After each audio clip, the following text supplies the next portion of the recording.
શું કહેશો કાળુભાઈ, જે પત્ર વાયરલ થયો છે, પત્રને અંદર આપના ઉપર કેટલાક આક્ષેપો કરવામાં આવ્યા છે, શું છે સમગ્ર વિગત? પત્ર વાયરલ થયો જેલમાંથી મૂળ ભગા જાદવ એસએપ્શન દ્વારા જે રેડ કરવામાં આવી હતી એ દારૂના ગુનાની અંદર જુનાગઢ જેલની અંદર હતો. ત્યારબાદ ગુસ્સીકોટ કરવામાં આવી અને ગુસ્સીકોટનો એ તોમતદાર તરીકેનું નામ પણ છે. ગુસ્સીકોટમાં તેને ધરપકડ કરી અને ગુનાના કામમાં તેને તપાસના કામને ઉના લઈ આવેલા.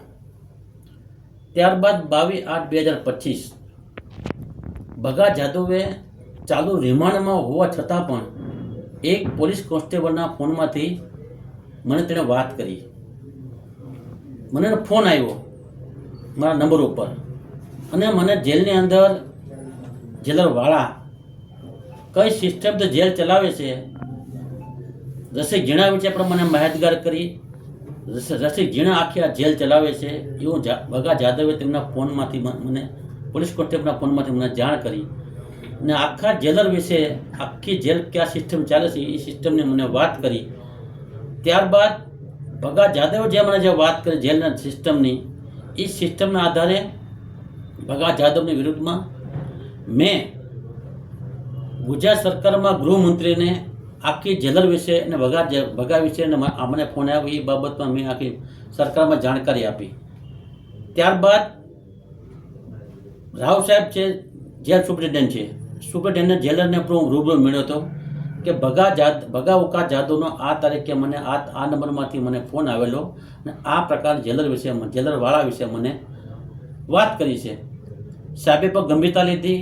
ત્યારબાદ ગૃહમંત્રી સંઘવી સાહેબને પણ આ બાબતમાં રૂબરૂ મળી મેં લેખિતમાં આખી મેટર આપી.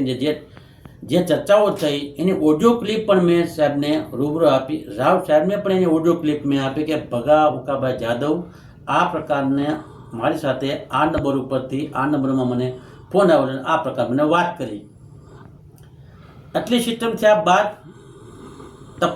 તપાસ શરૂ થઈ અને તપાસના અંતે જેલરવાળાની બદલી થઈ અને બદલી થઈ એટલે જેલરવાળાને જે ખ્યાલ પડ્યો કે ભગા ઉકા જાદવે આ પ્રકારની કાળુભાઈ સાથે વાતચીત થયા બાદ મારી બદલી થઈ છે અને મને ડિસ્ટર્બ કરવામાં આવ્યો છે. ત્યારબાદ કોઈ કારણોસર ભગા ઉકા જાદવને અને જેલરવાળાની વચ્ચે ક્યાંય જેલની અંદર ક્યાંક કોઈ અનગતિ બનાવ બન્યો હોય અને મેં કરેલી વાત કદાચ ભગા જાદવને ન ગમી હોય એના વિશે મારી વિશે આક્ષેપ કરવામાં આવ્યો છે. એ ભગા જાદવ જે મને વાત કરી અને મેં સરકારમાં રજૂઆત કરી અને તેને ક્યાંક તકલીફ પડી હોય એના આધારે 2 મહિના પછી આ પ્રકારનો લેટર જેલમાંથી લખી અને વાયરલ કરવામાં આવ્યો છે. પ્રશ્ન એ છે કે લેટર લખ્યો કોણે, લેટર લખાવ્યો કોણે? મારો ખુલ્લો આક્ષેપ છે કે આ એક પોલિટિક દ્રષ્ટિએ એક ખુલ્લો આક્ષેપ કરવામાં આવ્યો છે. કોઈને ઈશારા પત્ર લખવામાં આવ્યો છે અને કોઈને ઈશારા પત્ર વાયરલ કરવામાં આવ્યો છે. આખું ઓડિયો ક્લિપ ભગા જાદવ મારી પાસે જે વાત કરી છે એ 11 થી 12 મિનિટનું એક પોલીસ કોન્સ્ટેબલના ફોનમાંથી ચાલુ રિમાન્ડ દરમિયાન ગુસ્સીકોટનો આરોપી એક ધારાસભ્ય તરીકે મારા ફોનમાંથી મને વાત કરતો હોય તો ક્યાંક ને ક્યાંક શંકાની ભૂમિકામાં પણ આવે છે. પણ આ મુજબને આખું 11 મિનિટનું રેકોર્ડિંગ પણ મારી પાસે છે. ભગા જાદવે જે મારી સાથે વાત કરી ત્યારબાદ રાવ સાહેબને મેં લેખિતમાં ફરિયાદ આપી, રૂબરૂ આખી વાત કરી. ત્યાર પછી જેલરવાળાએ 2 દી પછી મને રાતના 11 વાગે મને મારા ફોનમાં જેલરવાળાનો મને ફોન આવેલો તેનું પણ રેકોર્ડિંગ મારી પાસે છે. જેલરવાળાએ જે એક ધારાસભ્ય તરીકે મારી ભેગી વાત ન કરી એના 25 થી 30 મુદ્દાઓની જે ચર્ચા મારી સાથે કરી છે એ જેલરવાળાનું પણ રેકોર્ડિંગ મારી પાસે છે. એ પણ ગૃહમાં આપ્યું છે ને ગૃહમાં આપ્યા પછી એની પર તપાસ ચાલુ છે. જેલરવાળાને પણ તપાસ ચાલુ છે. એટલે આ તમામ મુદ્દાઓ જોતા ભગા જાદવ એક બુટલેગર છે. તેની ઉપર ગુસ્સીકોટનો તોમતદાર હાલ જેલમાં છે અને તેની પાસે 15 થી 20 ગુનાઓ નોંધાયેલા છે. પૈસાની વાત કરે કે ભાગીદારની વાત કરતા આજે કેટલા ગુના થયા? આજે તો 5 વર્ષ ધંધો કરે છે.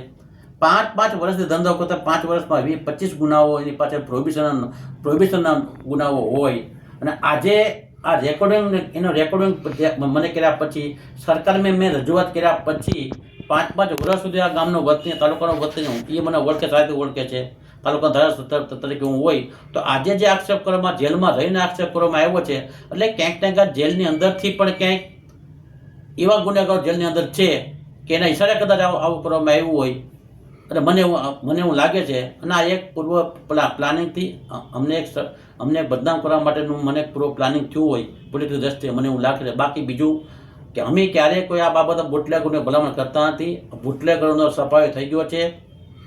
બુટલેગરોના બે વખત ગુસ્સીકોટ થઈ 30-35 ગુનેગારો ઉપર આ તાલુકાના ગુસ્સીકોટ થઈ. ક્યાં પોલિટિક લોકો ગયા હતા? આ તમામ ગુનેગારોનો જમીન દોષ કરવાનું કામ તો અમે કર્યું છે.